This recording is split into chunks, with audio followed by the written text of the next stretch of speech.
오늘 바울은요, 본문 말씀을 통해서 내가 그리스도와 함께 십자가에 못 박혔나, 그런즉 이제는 내가 산 것이 아니라 오직 내 안에 그리스도께서 사신 것이라고 이렇게 고백하고 있습니다. Christ lives in me. 지금 부활하신 그리스도께서 내 안에 살고 계신다고 고백합니다. 여러분, 이게 기독교입니다. 여러분, 기독교 신앙은요, 단지 과거에 살았던 한 역사적인 위대한 인물을 추모하면서 그의 위대한 가르침을 익히고 본받기 위하여 그렇게 애를 쓰면서 그렇게 한 과거의 인물을 존경하고 그의 가르침을 따라 사는 그런 죽은 종교가 아니에요. 우리 죄를 위하여 십자가에서 죽으셔서 뿐만 아니라 다시 살아나신, 부활하신 예수 그리스도, 영원히 살아계시는 복되신 우리 구주 예수 그리스도를 오늘 나의 왕, 나의 주님으로 모시고 그 주님과 교제하며 그 주님의 음성을 들으며 그 주님을 사랑하며 그 주님께 충성하면서 오늘 그 주님의 다스림을 받으며 사는 것이에요. 그게 기독교입니다. 여러분, 우리가 예수 그리스도를 나의 왕, 나의 주님으로 영접할 때 예수 그리스도는 성령을 통하여 실제로 우리 안에 주님으로 임재하세요. 그것을 분명하게 우리에게 보여주는 것이 주님께서 제정하신 성찬 예식입니다. 마치 떡을 먹고 이 잔을 마실 때 주님의 살을 먹고 피를 마시는 것처럼 그렇게 전폭적으로 주 예수 그리스도를 모셔드리고 영접할 때 우리 주님은 실제로 마치 바깥에 있던, 내 몸 바깥에 있던 떡과 포도주가 내 몸 안으로 들어오는 거죠. 우리 주님은 실제로 우리 안에 임재하시겠다고 약속하셨어요. 우리 요한복음 6장 56절의 말씀 같이 읽어보겠습니다. 시작. 먹고 내 피를 마시는 내 안에 거하고 나도 그 안에 거하리니. 믿습니까? 이 말씀대로 예수를 믿는 모든 참 신자 안에는 우리 주 예수님께서 임재하여 거주하고 계시는 거예요.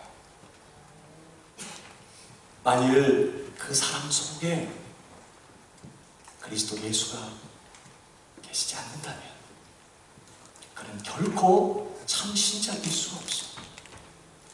고린도후서 13장 5절을 보십시오. 너희가 믿음에 있는가 너희 자신을 시험하고 너희 자신을 확증하라. 예수 그리스도께서 너희 안에 계신 줄을 너희가 스스로 알지 못하느냐? 그렇지 않으면 그리스도가 너희 안에 계시지 않는다면 너희가 버리운 자니라. 결코 신자가 아니라는 거예요. 모든 신자 안에는 성령을 통하여 우리 주 예수 그리스도께서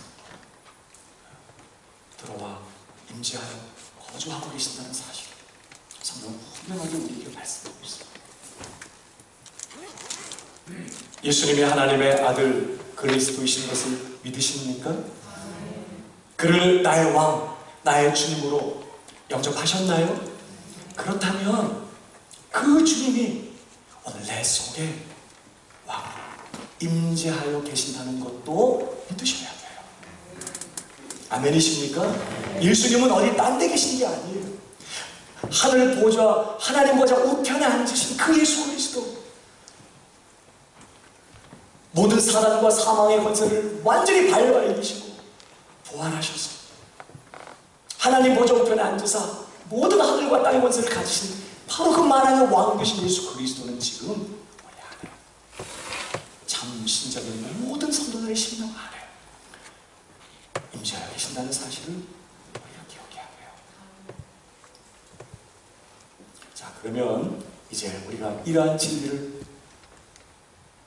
붙들고 우리 자신을 한번 점검해 봐야 돼요. 오늘 여기 특별히 아내 되시는 여자 성도님들께 한번 여쭤보겠습니다. 예수를 믿는 여러분의 남편 안에 예수님이 지금 거하고 계신다는 게 분명한가요?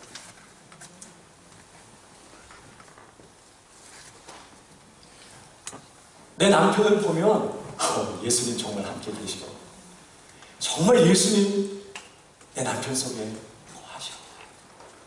그게 확인이 되세요? 여러분의 여러분의 남편은 예수님을 주님으로 왕으로 모시고 사는 것 때문에 이제 옛날 성질 다 버리셨죠? 그 주 예수님을 왕으로 모시고 사는 것 때문에 이제 절대 혈기내고 화내는 일 이제 없죠? 그 주 예수님을 24시간 나의 주님으로 왕으로 모시고 사는 것 때문에 이제 은밀한 죄도 다 버렸죠? 내 남편은 그 주 예수님을 내 삶의 주님으로 모시고 사는 것 때문에 정말 삶이 다 변했죠? 왜 말이 없으세요? 여러분, 목사가 신방을 가도 얼마나 신경이 쓰여요. 목사가 그냥 연락 없이 신방 가는 건 정말 큰 죄예요. 신방 온다고 그러면 얼마나 신경 쓰는데 막 청소하고. 그러니까 사실 한 번은 가야 돼, 신방 가끔. 청소하고. 너무 급하면 그냥 옷장 열고 다 집어넣더라고. 해서 깨끗하게 다 치우고. 그리고 이제 예배를 드리고 목사하고 이렇게 같이 담소를 하고 그러면 벌써 부부간의 대화도 부드러워져요. 여보, 이렇게 뒤가 올라가요. 아무래도 신경이 쓰이죠. 목사가 집에 와 있기만 해도 벌써 긴장이 되고 조심하게 되고 말이나 행동이 달라지는데 24시간 주 예수님을 모시고 사는데 어떻게 안 달라지겠어요?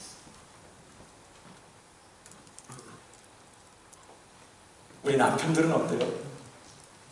예수 믿는 여러분의 아내 속에 예수님이 거하고 계신다는 것이 분명합니다. 내 아내는 예수님을 주님으로 모시고 사는 것 때문에 옛날 성질 다 버렸죠? 짜증내고 신경질내는 거 이제 안 하죠? 이제 남편들의 얼굴이 침울해지는데 예수님을 내 삶에 모시고 사는 것 때문에 내 아내들이 이제 짜증내고 원망하고 나쁜 말하고 이런 거 이제 절대 안 하죠? 우리 예수님 계명을 따라서 이제 오직 사랑만 하며 살고 계시죠?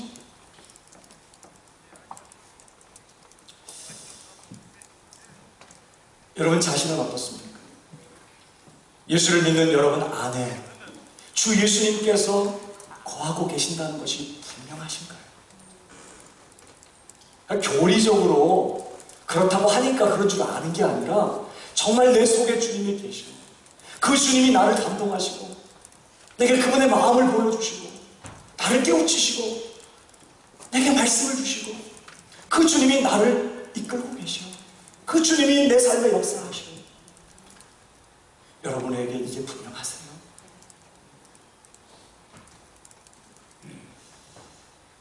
만일 목사님 솔직히 잘 모르겠어요. 정말 내 삶에 예수님이 와 계시는지 내 마음에 내 속에 예수님이 거하고 계시는지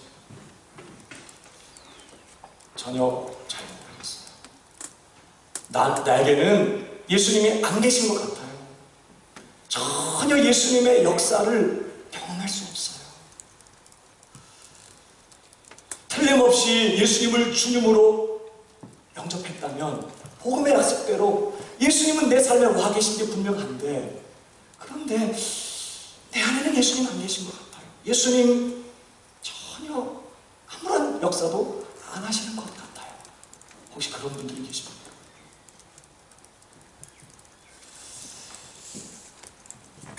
여러분 사실은요 정말 예수님을 영접하셨다면 예수님은 모든 신자 안에 정말 계세요. 근데 왜 예수님이 계시다는 걸 느끼지 못하고 예수님이 역사하시는 것을 전혀 나는 경험하지 못할까요? 예수님이 역사를 안 하고 계시는 게 아니라 사실은 역사를 못 하고 계실 수 있어요. 왜? 내가 살아있기 때문에. 내가 죽지 않았기 때문에. 내가 죽지 않고 어저씨 살아있기 때문에 예수님이 내 속에서 아무런 역사도 하실 수가 없다는 거예요. 여러분, 차를 우리 자주 드시죠? 차를 제대로 우려내려면 좋은 물이 필요하잖아요. 따뜻한 물이어야 되지만 좋은 물이 되려면 또 필요한 게 있어요. 차를 제대로 우려내려면 좋은 물은 이 물 고유의 어떤 색깔이 없어요.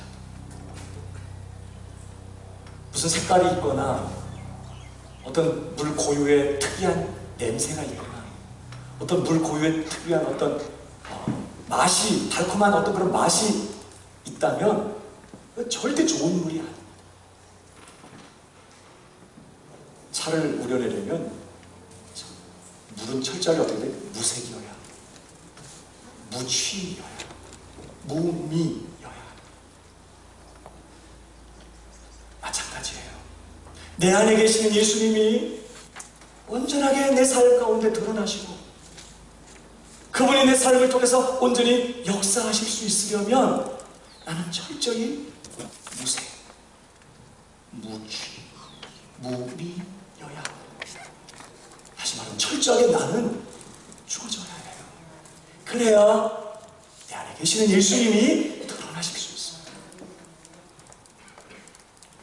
여러분, 오늘 본문이 바로 그 말씀을 하고 계십니다. 20절을 보십시오.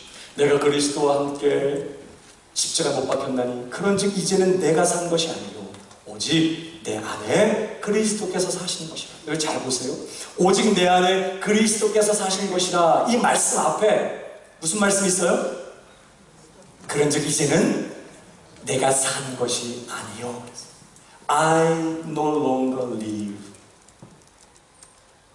나는 더 이상 살고 있지 않습니다. 나는 이미 죽었습니다.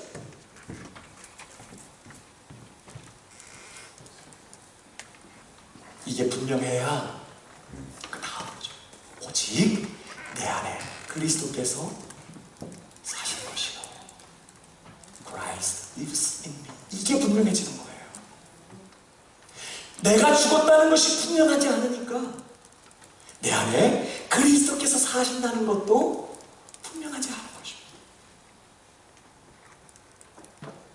그래서 예수님께서는요, 당신을 믿는 자들에게 나를 따라오라고 촉구하셨어요. 나를 따라오라. 그 뭐예요? 내가 너를 이끌겠다는 거예요. 내가 너의 주님이 되고 왕이 되고 리더가 되고 목자가 되어서 너의 삶을 내가 주장하고 내가 너를 이끌겠다는 거예요. 나를 따라오라는 거예요. 그러면서 주님께서 뭐라고 말씀하셨죠? 나를 따라오래거든. 생각해보고 동의가 되거든 자기를 부인하고 자기 십자가를 지고 나를 쫓을 것이라고 하셨어요. 이 말은 철저하게 내 색깔, 내 맛, 내 냄새, 내 생각, 내 고집, 내 경험, 나라고 하는 거, 내 자존심 철저하게, 쉽게 말하면 죽어야 된다는 뜻이에요. 자기 십자가를 지고, 여러분 십자가 지고 형장으로 끌려가는 사람은요 잠시 후에는 그 십자가에 매달리게 되고 그리고 잠시 후에는 숨이 끊어지게 되어 있어요. 자기를 부인하고 자기 십자가를 지고 나를 쫓으라. 이 말은 철저하게 죽어야 한다는 것을 주님이 말씀하시네요. 나를 따라오라는 것은 철저하게 죽어야 돼. 그래야 주님이 이끄실 수 있어요.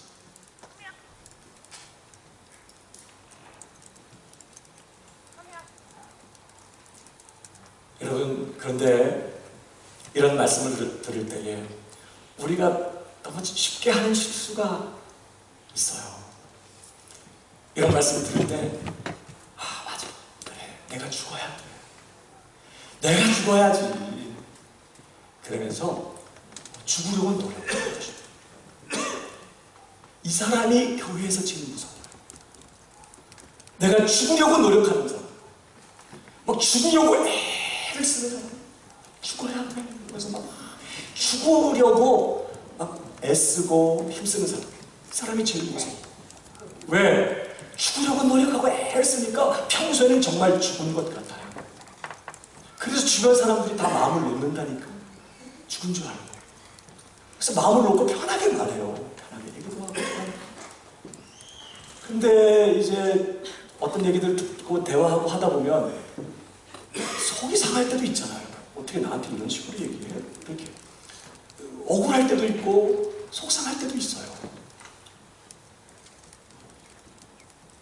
그러면 깨어나. 죽은 척 하고 있다가 갑자기 충격을 받고 깨어나요. 속상해서 못 살겠다는 거예요. 억울해서 못 살겠다는 거예요. 내가 참고 가만히 있으니까 내가 바본 줄 아나? 그래서 깨어나요. 그리고는 자신이 살아있다는 것을 분명하게 증거해요. 다 뒤집어 놓는 것이죠. 다시는 내 앞에서 그런 말을 못하게. 그리고 나서 또다시 어머 내가 죽어야 되는데 어머 그리고는 다시 또 애써요. 주여 힘 주시고 능력 주셔서 잘 죽게 하죠. 이분이 제일 무섭다니까. 여러분 죽으려고 노력하지 마세요. 성경은 우리더러 죽으려고 노력하라, 죽으려고 애써라, 죽어야 된다 이렇게 말하지 않아요. 오히려 성경은요 우리가 이미 죽었다고 선언하십니다. 언제 죽었어요? 그리스도께서 십자가에 죽으실 때 그때 나도 죽었다고 성경은 우리에게 선언합니다. 오늘 본문이 그 사실을 또 보여줍니다. 20절을 다시 보십시오. 내가 그리스도와 함께 십자가에 못 박혔나니 그런즉 이제는 내가 산 것이 아니고 그랬습니다. 여러분 사실 바울은요 십자가에 못 박힌 적이 없어요. 어쩌면 이런 복음의 진리 때문에 바울은 십자가형에 베드로처럼 처해서 순교당하지 않고 목베림을 당해서 죽었어요. 그러니까 바울은 평생 십자가에 못 박힌 게 없었어요. 그런데 오늘 바울은요 내가 그리스도와 함께 십자가에 못 박혔다고 고백하고 있어요. 십자가에 못 박힌 분은 예수님인데 내가 그리스도와 함께 십자가에 못 박혔다는 거죠. 왜 그렇게 말할 수 있죠? 왜 자기는 십자가에 못 박힌 일이 없는데 그리스도와 함께 십자가에 못 박혔다고 고백할 수 있어요? 바울이 주 예수님과 연합한 자가 되었습니다. 바울이 예수님을 나의 주님으로 나의 왕으로 영접할 때 마치 한 여자가 30억 남자들을 다 포기하고 한 남자를 내 남편으로 삼겠습니다. 이제 일평생 이 남자만을 사랑하며 따르며 복종하며 사랑하겠습니다. 이렇게 서약할 때 이제 합법적으로 부부가 되어서 이 여자는 이 남편에게 속한 자가 돼요. 남자가 부모를 떠나 그 아내와 연합하여 한 몸을 이루지라 하나님이 정하신 법대로 두 사람은 이제 한 몸이 돼요. 하나가 됩니다. 연합한 자가 되는 거예요. 마찬가지로 바울이 예수님을 나의 주님, 나의 왕으로 영접하고 모셨기 때문에 바울은 그렇게 예수님께 속한 자가 돼요. 여자가 남편에게 연합한 자가 되는 것처럼 바울도 예수님에게 연합한 자가 되었습니다. 그 결과 어떤 일이 벌어져요? 이제 결혼하면 남편 통장, 내 통장 되는 것처럼 이제 바울의 모든 것은 예수님의 것이 되고 예수님의 모든 것은 내 것이 된 거예요. 바울이 예수님과 연합하였기 때문에 바울과 예수님이 이제 남남이 아니에요. 예수님의 생명은 이제 내 생명이 되었어요. 예수님의 의는 이제 내 의가 되었습니다. 예수님이 십자가에서 죽으신 것도 내가 죽은 게 되었어요. 그래서 바울은 십자가를 지는 게 없지만 이제 주님과 연합한 자가 되었기 때문에 그 주님의 죽으심이 이제 내 죽은 것이 되었기 때문에 내가 그리스도와 함께 십자가에 못 박혔다고 고백하는 거예요. 그러면서 그런즉 이제는 내가 산 것이 아니요 이제 나는 죽었습니다. I no longer live. 더 이상 나는 살아있지 않습니다. 난 죽었습니다. 이렇게 고백하게 된 것이죠. 사랑하는 여러분, 이게 복음이에요. 더 이상 죽으려고 노력하지 마세요. 우리는 죽으려고 노력할 필요가 없게 되었어요. 오히려 내가 이미 십자가에서 주님과 함께 죽었다는 사실을 믿고 그 사실을 받아들이셔야 돼요. 얼마나 내가 안 죽어요. 정말 죽어야 되는데 그때 얼마나 내 자신에게 실망하고.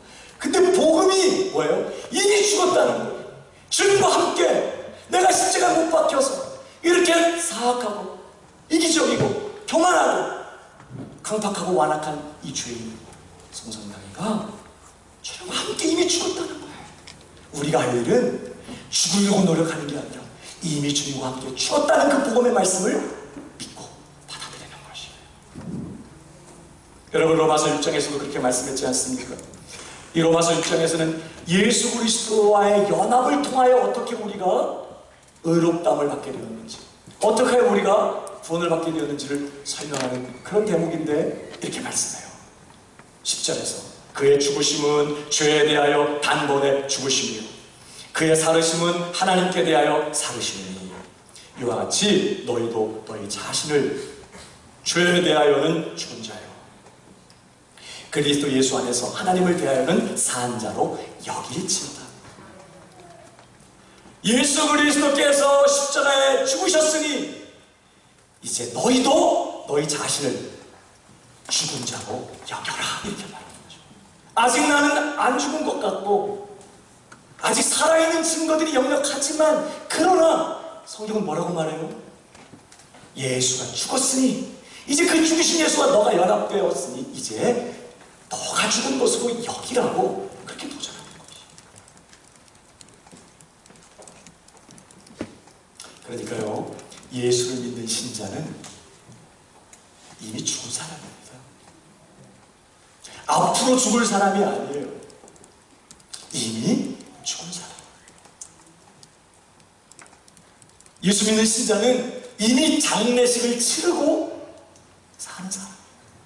알바니에 땅 사는 분 계세요? 우리 부모님 옆에 나 다음에 묻힐 거야. 그것만 생각해도 마음이 숙연해져. 내가 이제 얼마 있으면 이 땅에 묻히는 거야. 그리고 근데 신자는요, 이미 장사를 치르고 사는 사람. 사랑하는 여러분, 예수님이 여러분을 대신하여 십자가에 못 박히신 것을 믿으십니까? 그 예수님이 이제 여러분 안에 임재하심으로 말미암아 여러분이 예수님과 연합한 자가 되셨다는 것을 믿으시나요? 그렇다면 내가 주님과 함께 죽었다는 사실도 믿으셔야 돼요. 그리고 이 사실을 이제 자꾸 다른 사람들에게 고백하십시오. 우리 집사님 한 분이 피지 단기 선교를 모집하는 광고가 처음 나가는 날 마음에 감동을 받았어요. 저는 성령께서 우리 집사님의 마음을 움직이셨다고 생각해요. 가야 되겠다. 더 이상 피할 수가 없구나. 피지 피할 수가 없겠어요. 그래서 이제 가기로 마음을 정했는데 걱정이 되는 거예요. 또 바쁜 일 생기고 환경과 상황, 또 내 삶의 환경에 또 맞닥뜨리면 또 마음이 흔들리고 변할까봐 바로 선포를 했어요. 나 피지 갑니다, 이번에. 자꾸 말을 한 거예요. 나 피지 갑니다. 그래서 할 수 없이 이제 가야 되게 생겼어요. 사실 잘하신 거예요. 여러분, 오늘 이 복음의 말씀을 통해 내가 예수 그리스도와 연합됨으로 말미암아 나도 주님과 함께 죽은 자가 되었다는 사실을 그렇게 믿음으로 받아들이고, 그렇게 믿을 뿐만 아니라 이제 자꾸 말씀하셔야 돼요. 나는 주님과 함께 죽었습니다. 목사님, 나는 죽었어요. 집사님, 난 주님과 함께 죽었어요. 여보, 난 주님과 함께 죽었어. 얘들아, 난 주님과 함께 죽었어. 이렇게 말하셔. 그럼 반드시요 주변의 사람들이 여러분을 다시 부활시키려고 노력할 거예요. 뭐 이렇게 얘기 막 하고 그러면 막 얘기할 겁니다. 아니 죽으셨다며. 아니 죽으셨다며요. 이렇게 확인시켜 줄 거예요. 여러분 그게 은혜예요. 그럴 때 여러분 우리는 언제 부활하죠? 하나님 나팔 소리가 울려 퍼집니다. 우리 주 예수님 재림하시는 그날 우리는 그때 가서 부활할 거예요. 예수님은 부활하셨고 성령으로 우리 안에 오셨고 우리는 언제 부활해요? 예수님 재림하실 때 부활해. 우리 그때까지 무덤에 있어야 돼. 근데 그거를 이제 확인시켜 준다니까 주변 사람들이. 아니 죽으셨다며. 아 여보 죽었다면서 지금 왜 또 그 성질을 또 부리시는 거야. 아니 죽은 사람이 왜 삐져가지고 그러고 계시나. 옆에 있는 사람들이 막 확인시켜 줄 거예요. 그때 맞다 이렇게 또 확인하고 이 죽은 송성강 주 예수님의 나팔 소리도 아직 들리지 않았는데 어디 또 일어나려고 하는 거야. 아직 넌 부활의 때가 아니야 이러면서 또 죽었다는 사실을 확인하고. 이게 안전해요. 그러니까 우리 이렇게 말해놓고 뒷감당 못할까봐 입 다물고 있지 말고 자꾸 이제 얘기해. 집사님 난 죽었어요. 형님 난 죽었습니다. 목장에서도 여러분 저는 죽었습니다. 오늘부터 그렇게 하시라니까. 한번 해봅시다. 옆 사람 보고 집사님 저는 죽었습니다.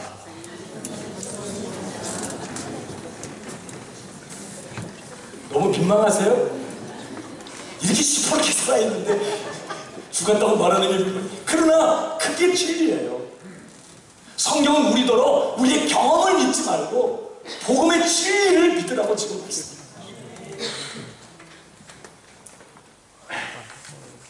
이제 자주 주님 앞에 나아가실 때도 주 예수님을 바라보면서 고백하세요.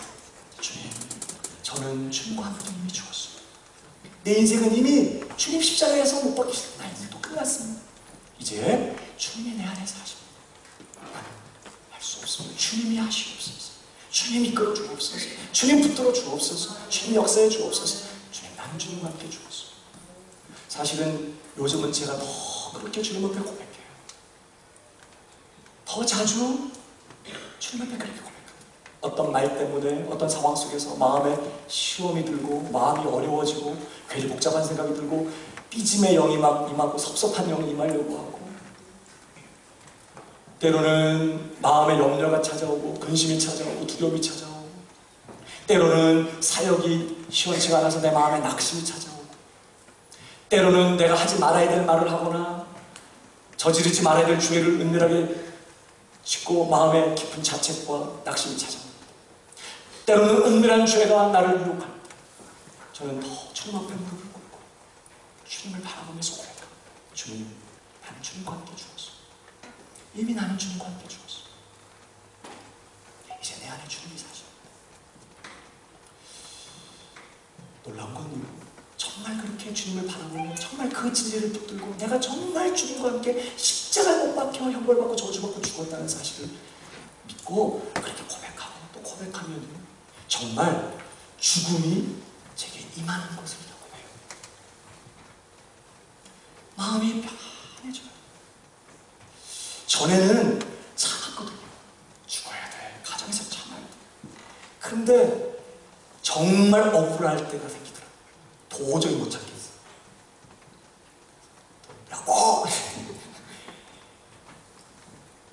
안 되더라고요. 참아서.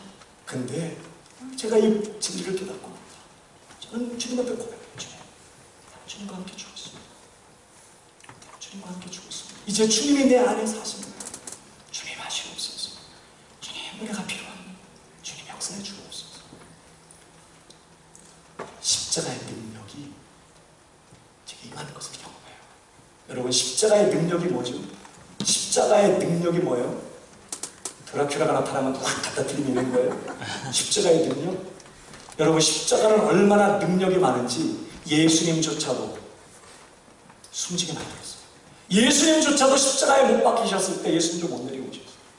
십자가는 엄청난 능력이 있어요. 예수님의 숨통으로 끊었어요. 그게 십자가의 능력이에요. 내가 주님과 함께 십자가에 못 박혔다는 사실을 확인하며 믿음으로 고백하면서 내가 죽었습니다. 정말 십자가의 능력이 내게 임해서 마음에 깊은 평안이 찾아오고 참아지고 다시 긍휼한 마음이 일어나고 다시 마음에 기쁨과 감사가 일어나고 불쌍히 여기는 마음이 일어나고 사랑이 되어지는 일들이 일어나게 되는 것을 제가 경험해요.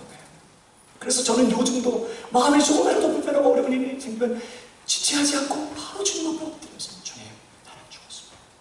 나는 주님과 함께 죽었습니다. 혹시 우리 성도님들 중에는 그래도 목사님 안 돼요. 아무리 생각해도 나 안 죽은 것 같아요. 성경은 우리에게 분명히 말해요. 여러분의 경험을 믿지 말고 진리의 말씀을 붙들라고.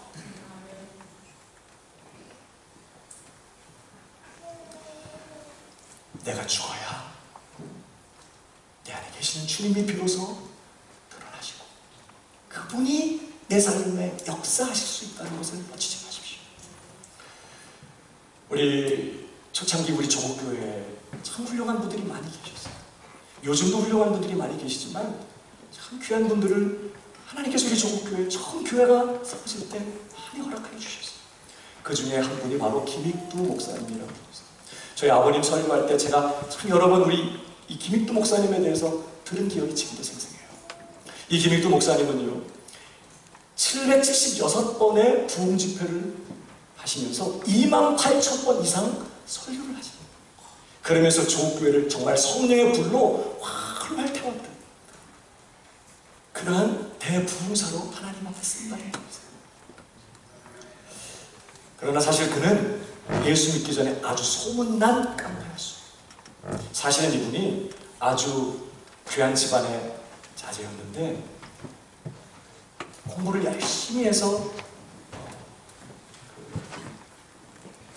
시험을 쳤는데 갑자기 잃어버렸는데 그게 무슨 시험이에요? 과거 시험에 낙방을 해요. 낙심을 합니다.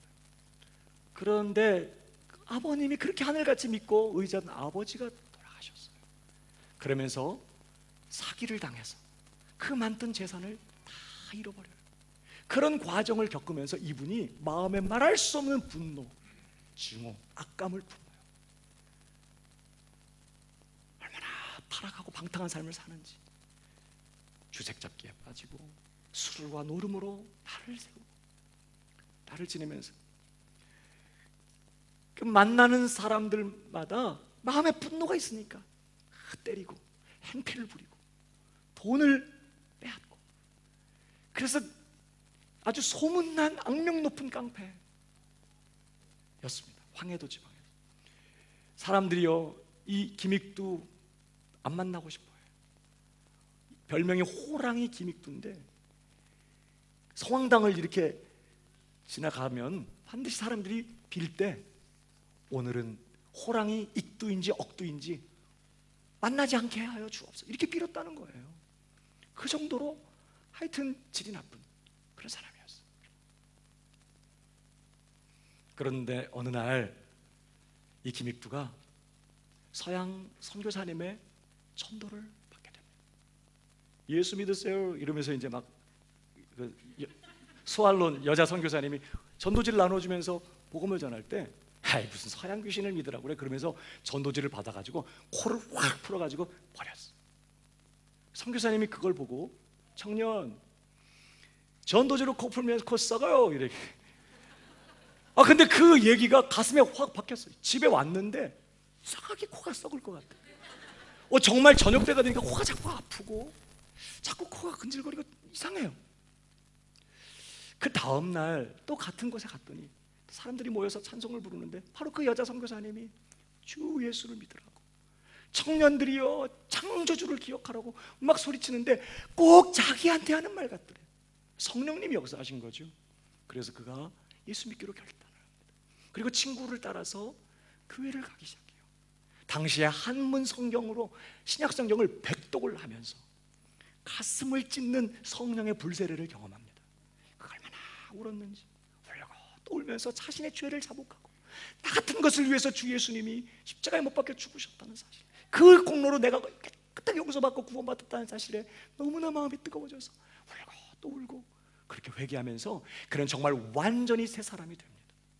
근데요, 주변의 사람들이 안 믿어. 자꾸 옛날 친구들이 계속 술 먹자고 또 연락을 하고 또 죄 짓자고 욕을 해요. 또 옛날부터 알았던 기믹도를 알았던 사람은 기믹도를 만나려고 하질 않아요. 아주 상종을 안 하려고 해요. 그래서 이 기믹도가 마을 곳곳에 부고장을 보냈잖아요. 기믹도는 죽었다. 옛사람 기믹도는 예수님과 함께 십자가 못 박혀 죽었다는 거예요. 이제 새 사람 됐다는 거죠. 기믹도는 죽었다 이렇게 부고장을 써서 다 돌렸어요. 그 부고장을 받아든 사람 중에 한 사람도 슬퍼하는 사람이 없더래. 기뻐하면서 기믹도 잘 두셨다 그러더래요. 그런 사람. 근데 며칠 있다 보니까 버젓이 살아가지고 걸어다니고 있거든요. 그러니까 막 사람들이 기겁을 하기도 하고 막 욕을 하고 조롱하기도 하고, 그럴 때마다 이제 기믹도가요, 자기가 잘못했던 사람들에게 눈물로 사죄를 해요. 기믹도는 죽었습니다. 그러면서 사죄를 하고 용서를 구하고, 어떤 하루는요, 어떤 사람이 정말 기믹도가 죽었는지 시험해 보려고 구정물을 확 껴쳤어요. 오물이 그냥 다 온몸에 뒤집어 쓰게 됐습니다. 툴툴 오물을 털면서 웃을 뿐 이전처럼 화를 내거나 싸우거나 폭력을 휘두르지 않는, 정말 죽은 거죠. 이 기믹도가 후에 신학을 공부하고 목사가 됩니다. 그 당시는 목사님이 많지 않은 때니까 산 너머에 한 교회에 집회를 인도하기 위해서 더운 여름날 산을 넘고 있었는데 너무 더운 거예요. 산 꼭대기 정상에 한 나무 그늘에 앉아서 웃옷을 벗고 그걸 쉬고 있었어요. 그런데 한 사람이 맞은편에서 술을 거하게 취한 사람이 비틀거리면서 올라오는 거예요. 올라와서는 쉬고 있는 기믹도를 이렇게 쳐다보더니 왜 여기 네가 먼저 와 있냐? 이렇게 시비를 거는 거죠. 먼저 올라올 수도 있지. 근데 왜 먼저 올라왔냐고 혀꼬부라진 소리로 막 시비를 거는데, 말도 안 되는 소리로 시비를 거니까 이 기믹도 목사님이 꼭 참고 아무 대꾸를 안 했어요. 그랬더니 막 이분이 뭐가 억하심정이 있었는지 그냥 사정없이 기믹도 목사를 패는 거예요. 장작 패듯이 그냥 막 밟고 치고 막. 여러분, 힘없는 사람이 맞을 때는 뭐 어쩔 수 없지만 주먹 쓰던 사람이 맞고 있을 때 이게 마음이 얼마나 어렵겠습니까? 그런데 김혁두 목사님이 꼭 참고 다 맞았대.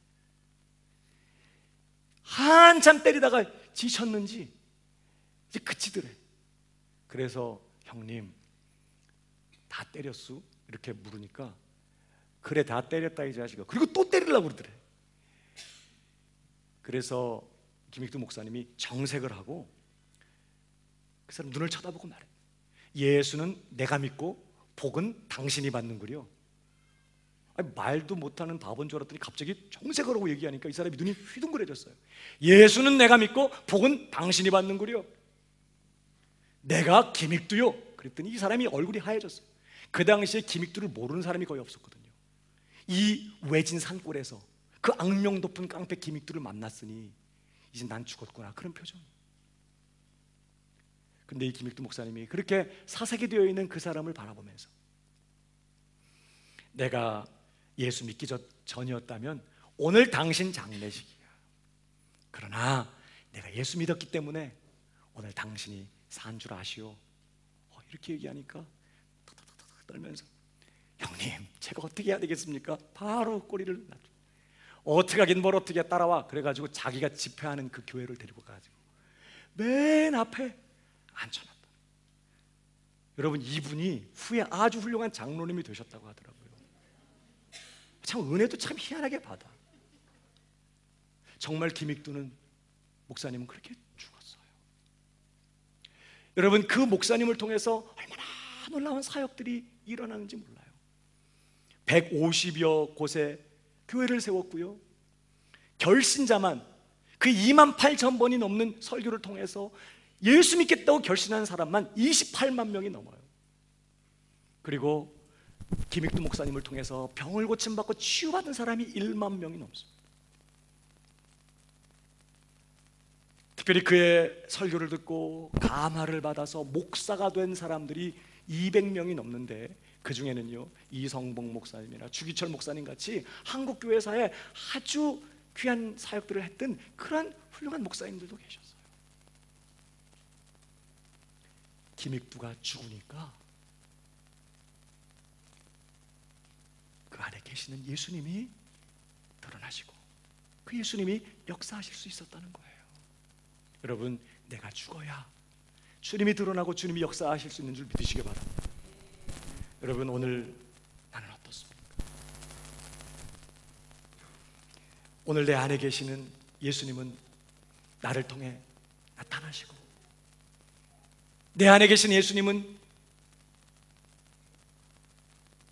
방해받지 않으시고 내 삶에서 역사하실 수 있으신가요? 내가 그리스도와 함께 십자가에 못 박혔나니 그런즉 이제는 내가 산 것이 아니요 I no longer live. 나는 죽었습니다. 이 고백이 분명하실 수 있기를 주님의 이름으로 축복합니다. 그러면 오직 내 안에 그리스도께서 사신 것이요, 이 고백도 분명하게 될 것입니다. 오늘 이 부활 주일에 다시 한번 내 삶에 와 계신 주 예수님께서 철저하게 십자가에 못 박힌 내 삶을 통해 드러나시고 완전히 나타나시고 역사하시는 이 은혜가 오늘 저와 여러분에게 충만하시기를 주님의 이름으로 축복합니다.